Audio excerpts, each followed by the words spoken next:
Hello there and welcome to another Elite Dangerous Academy video. In this one we are going to see the instruments and the interface of the Sidewinder, which are pretty similar in all ships. I'm going to move away from this because this little beeping is going to get me mad. Okay, so now we are here. Okay, so we are going to do a left, center, right view of what's in the UI and the different menus and all that. Yes.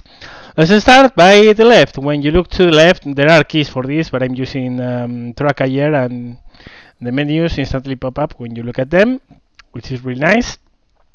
Well, you have a navigation toggle.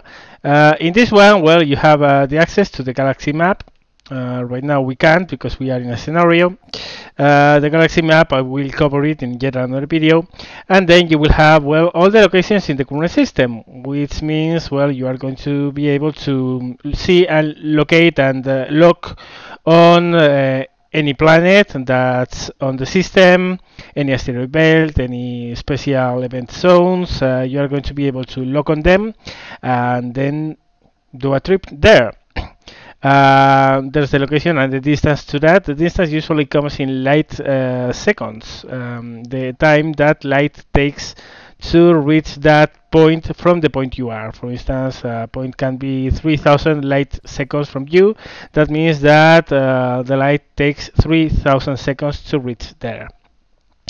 Then down there you have the locations, well, asteroid belt, Encelada 2, and the destination you have selected. If you move on, you have a contacts screen. Here appear all the contacts that are within your sensor range. In this case, they are all neutral, they are white, but here allies will come in green, enemies will come in red. You can select any of them, and it will come with an image of the selected target, the type of the target, and the stats. If it has a shield, it will come with information on the shields, the hull integrity, you can see it there. And yeah, well, once you have locked on a contact, you can take a look at the sub-targets, which of course in the case of a cargo canister doesn't have any. But here you can see all the subsystems the target ship has, and their state, if they are operational or not. I think also that in bigger ships, here you will be able to select precise targets. For instance, in a very big ship, if you want to attack a certain turret, you will be able to select it here, and then it will be correctly marked in your head-ups display. And finally, cargo. If you have a cargo scanner in your ship, which currently I don't, and anyway, we don't need to see the cargo inside a cargo canister, we already know what it is. But here you will be able to activate the cargo canister in the menus that you will see here, and then it will come with the manifest of the cargo that the ship has. So yeah, those are the menus on the left. Now, on the center, well, that's the most important view of all, of course, because you are going to be looking forward quite a bit. Up left, comms, well, that's where all the communications come by, where the pirates are telling you that they want your cargo and that they are going to destroy you, and etc. Well, that's the communication panel. Up right, sorry, the info. That's where, well, if you get a new target or a new contact, it will pop up there. If you destroy an enemy, it will pop up there, enemy destroyed. If the enemy has a bounty on him, or if by destroying it you earn some money, it will also pop up there. Now for the forward view proper, well, you have a HUD where, let me see if we can do it properly. Yeah, well, here the selected targets will come up with those three. I'm going to move below it so you can see it properly. Okay, here is enough. Okay, as you can see. Oh, okay. Perfect. There. Well, as you can see, it has three arrows. Okay. The arrow which is blacked out or which is filled up means the heading of the target. So, for instance, okay, it's rotating that way. If a given target has, well, as you can see, is the lower one, I think. Yeah, the lower one. This cargo canister is pointed rightwards from the point of view from where we are. Of course, in an immobile target like this is absolutely worthless, but in a moving target it will tell you which direction the target is moving. Also, the points and the position of the triangles relative to you will tell you the relative position of the enemy relative to you, which is pretty handy. Here also appear, well, the circles of the selected navigation targets. Well, all that kind of stuff is pretty much intuitive. You don't really need a lot of information about it. Now here in the navigation beacon, where it puts navigation beacon, actually is not a navigation beacon. It's where the information of your target comes up. Right now we have a canister selected and says it's a canister of toxic waste. If it's a ship, it will tell you the class of the ship. It will tell you after a while, and if you are close enough, if it will tell you its legal status, if it's clean or if it has a bounty on him, and the distance towards him. You also have a holographic representation of it on the right side of the message box. As you can see, the cargo canister is there. It says hull 100%. There you will have the information of the enemy, of any ship you have targeted with the seals status and the hull status. So you can know if it has seals up, since seals down, if it's charging the seals or not, and the state of the hull. Down in the middle you have the radar, the principal sensor. Now this is a pretty straightforward for me because I'm used to it, but for newcomers can be a little bit of a mess. Now as you can see, there are targets which are triangles or squares. They are color coded as well. White is neutral, green is ally. Well, actually white is nothing at all. Actually neutral is yellow. Sorry. Green is ally, red is enemy. And as you can see, they are put on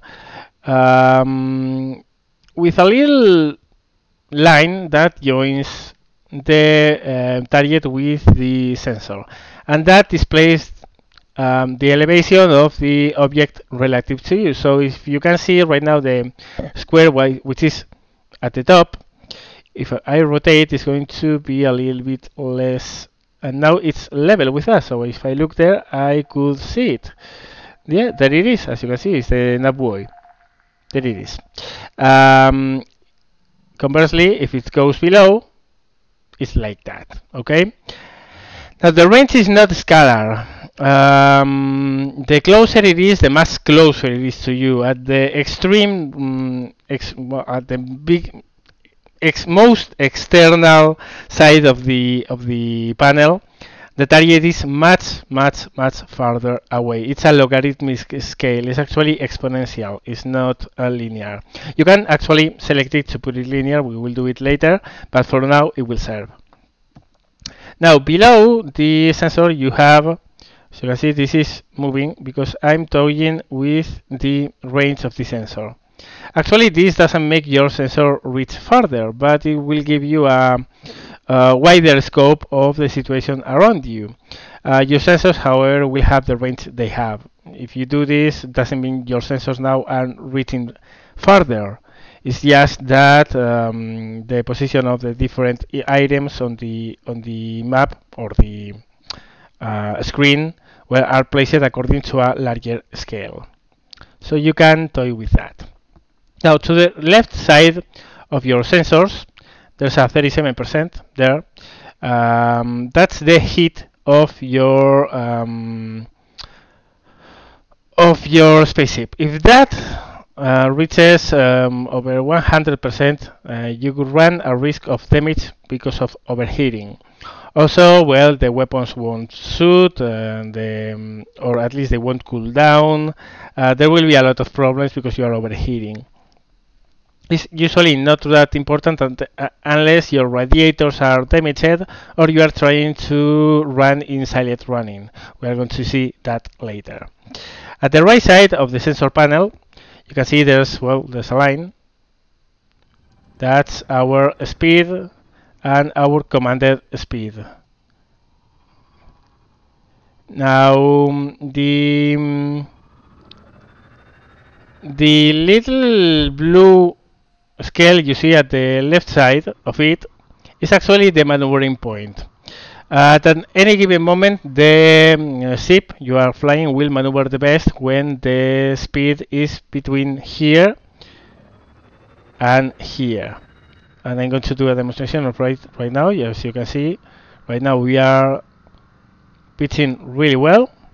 But if I go faster, suddenly it's not as maneuverable. You have to reduce the power, speed has to go down, and suddenly we maneuver much better. Okay, more things. Just on top of the screen speed slider, you have a navigation assist. You can see a circle with a reticle in it, and there's a little box in there. Well, that's where the navigational target comes on. When you select a navigation target here, and you select a location, well, the reticle will point, well, that square. If you point the reticle to head directly to it, you will be heading directly to your target. In this scenario, by default, our target is that planet there. If you are, however, pointed the other way, the little dot will be much smaller. So if you want to be heading towards it, it has to be solid and big. Immediately to the right, there's your ship status, your seals, your attitude, what you are doing, how you are moving, which maneuvers are you pulling, and your state of the hull. Pretty much straightforward. Further to the right, you have 3 columns, and these are the energy management system. In any given moment, you can choose to reroute your power towards different systems. For instance, in this case, if I want to be faster, I can reroute all my energy towards the engines, but the systems and the weapons will receive less energy. If you want to focus on, for instance, systems and engines, suddenly the weapons have no power at all, and that's going to be a problem because you won't be able to reload as fast as you would. At any given moment, you can go back to the standard.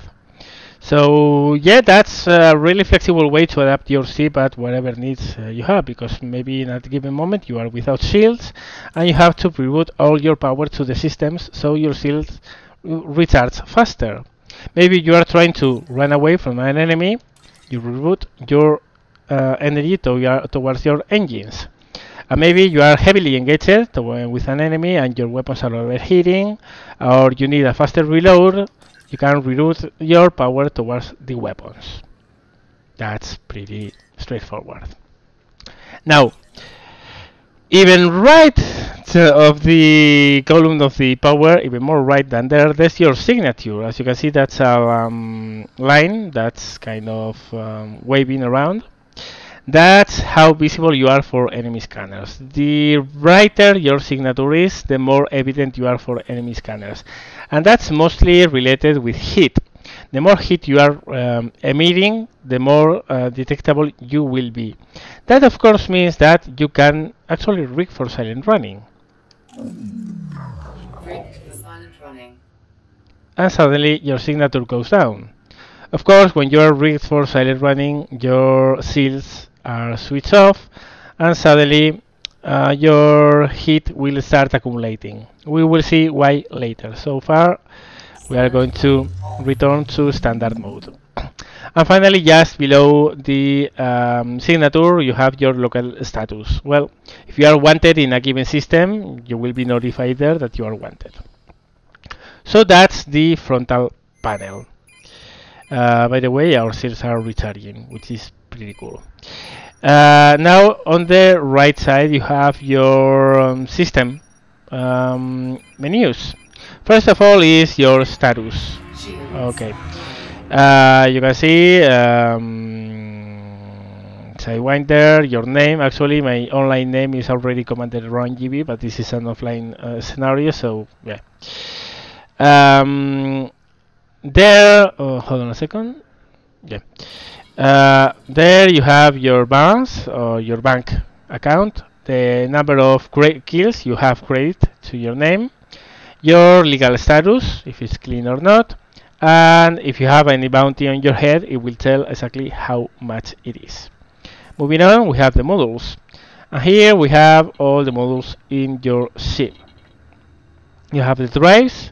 You have the drives, which is pretty much the engines, shield generator, the cargo hatch, life support, sensor suit, multi-cannons, power distribution, frame shift drive, the power plant, radiators.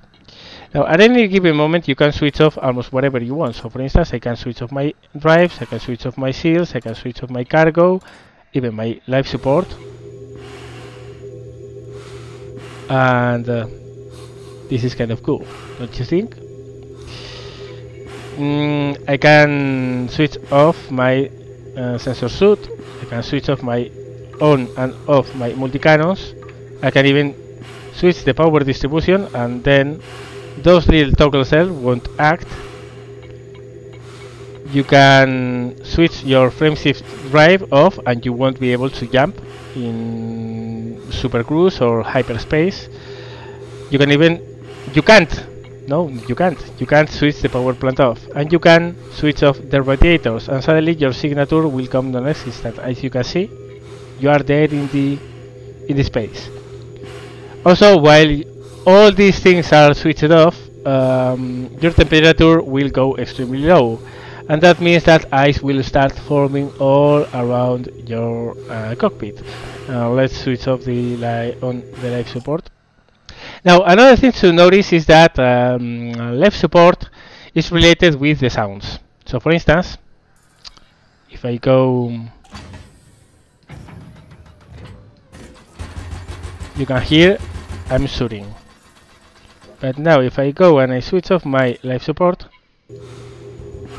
you don't hear them. That's because in space there's some sound. Those things actually are making no sounds. However, part of the life support system is that it emulates sounds for you to give you a sense of peripheral perception and a sense of situational awareness you would have if there was no sound. So whatever sounds you are hearing is because you have this life support switched on, not because in the space there are sounds, which there aren't. The only sounds you are going to hear in space are those produced by your own spaceship. So yeah, let's start switching on all these things. Oh, no, sorry, life support was already on. Switch off the multi-cannons. By the way, you can see the ice is getting away. Radiators online, so we don't overheat. Now, one of the things you are going to notice is that if we rig for ceilings running, there are two systems that are going to be instantly switched off. The first one is the shield generator. The shield generator is instantly switched off. And the second one, actually, the radiators are online, but they are closed. And that's why you are not radiating heat into the space. And that's why heat builds up. However, if you switch off enough things, as you can see, power usage down there, the total heat generated, it will actually go down instead of up, even if you have your radiator vents closed. That allows you to be totally invisible, other than to visual means, of course, but in the scanners you won't appear. And if you are smart enough to Flight assist off. Put the flight assist off, then switch off the drives, you will be able to actually keep on moving while you are totally invisible, which allows for extremely powerful tactics of hunting enemy prey, of course. Let's retract this. and let's secure from silent running. Return to a total stop. Flight assist on. Yeah, that's right. Okay, another thing you have is that, well, in the middle of the battle you might be damaged. And one of the potential damages is that your power plant might have problems giving power to the systems. So you have a priority map here. So for instance, I would say that the most important thing would be the life support, so priority number 1.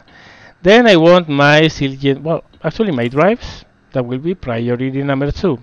Seal generator, priority number 3.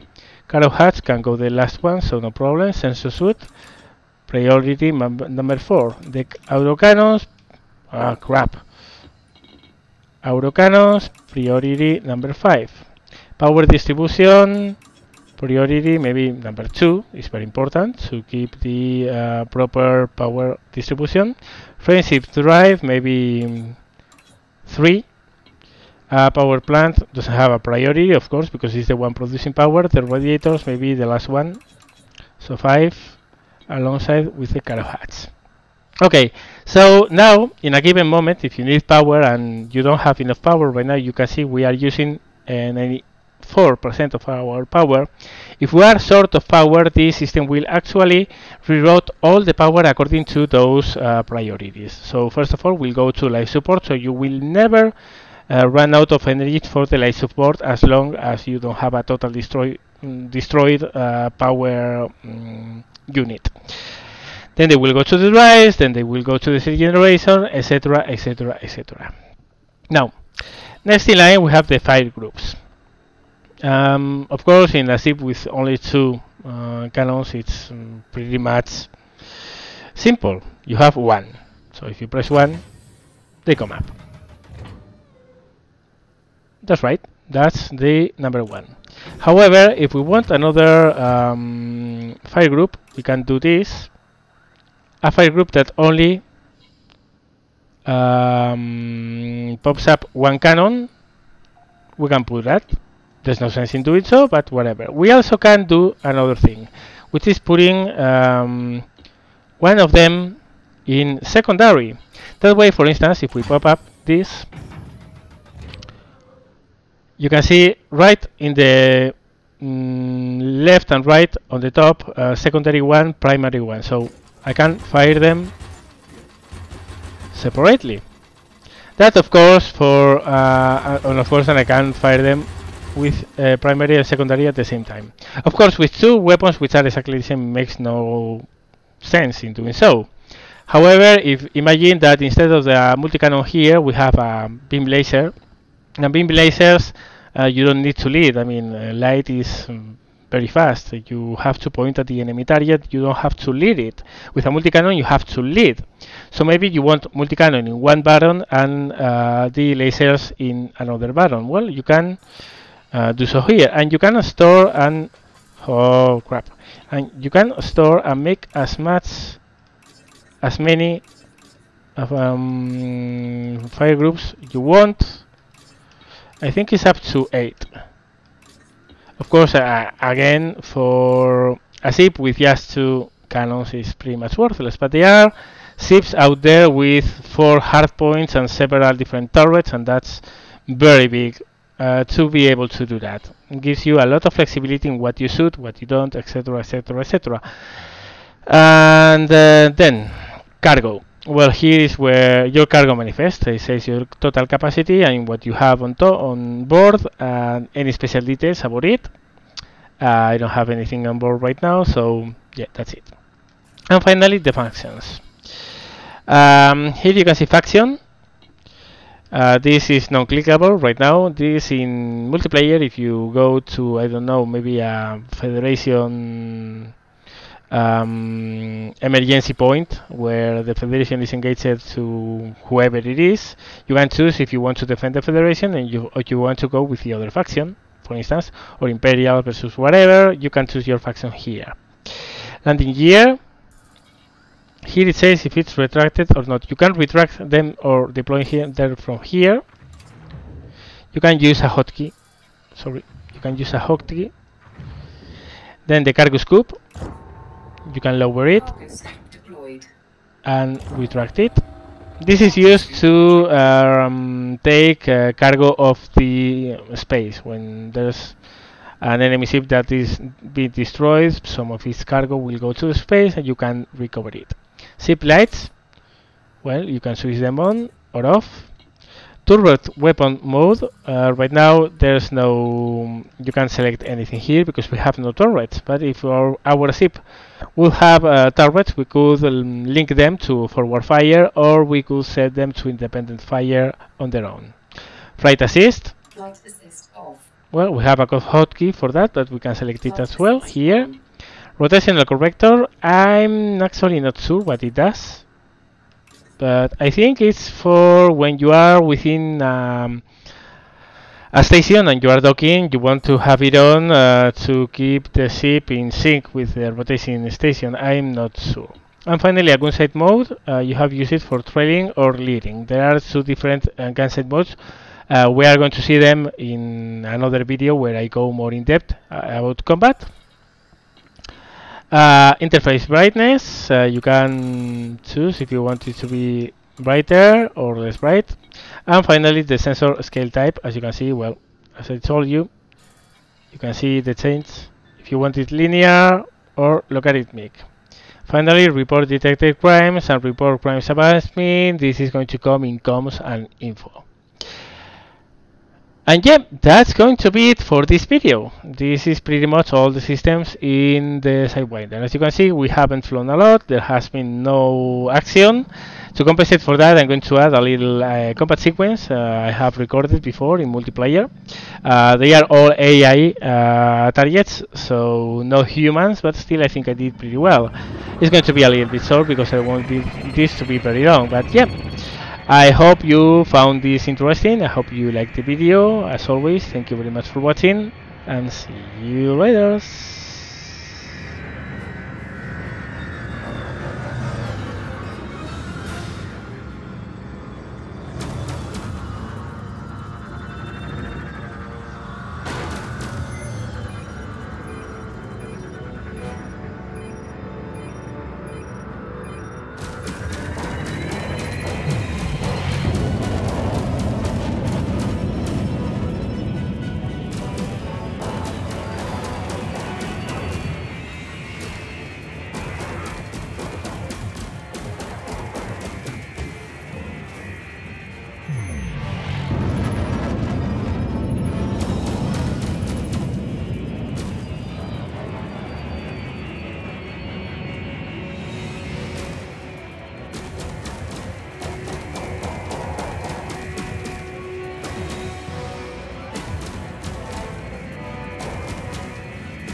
Flight assist off.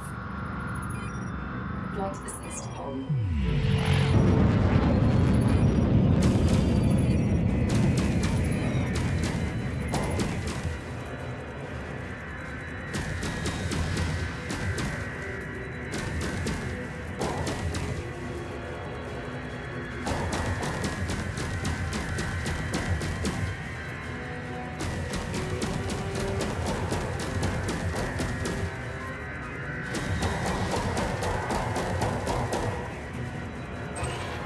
Target destroyed.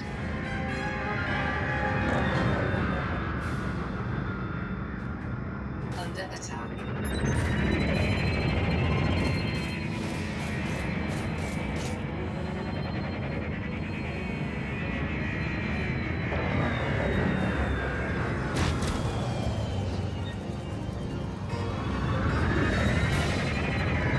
Flight assist off.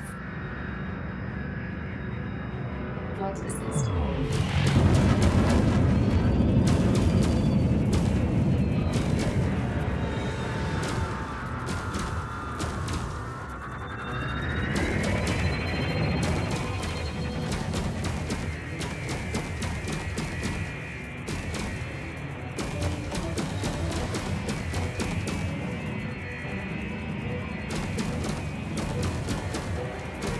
Target shields offline.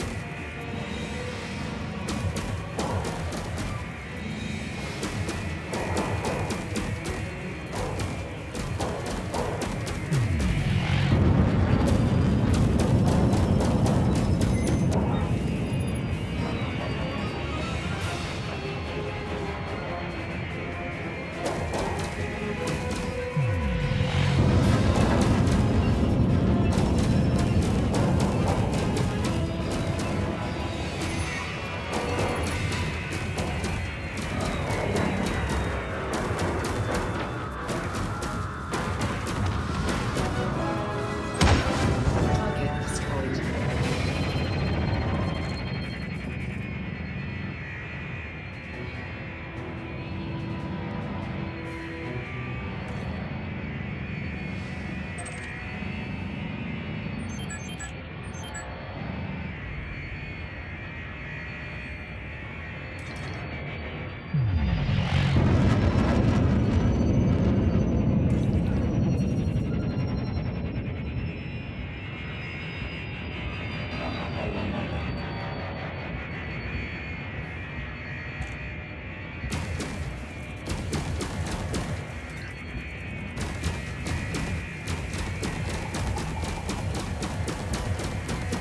Target shields offline.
Target shields offline.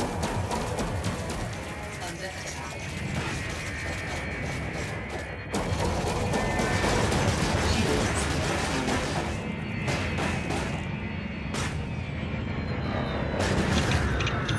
compromised. Enemy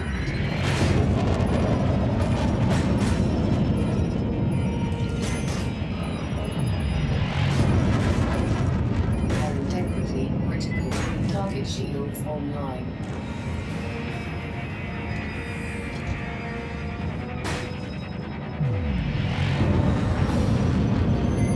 Drive charging.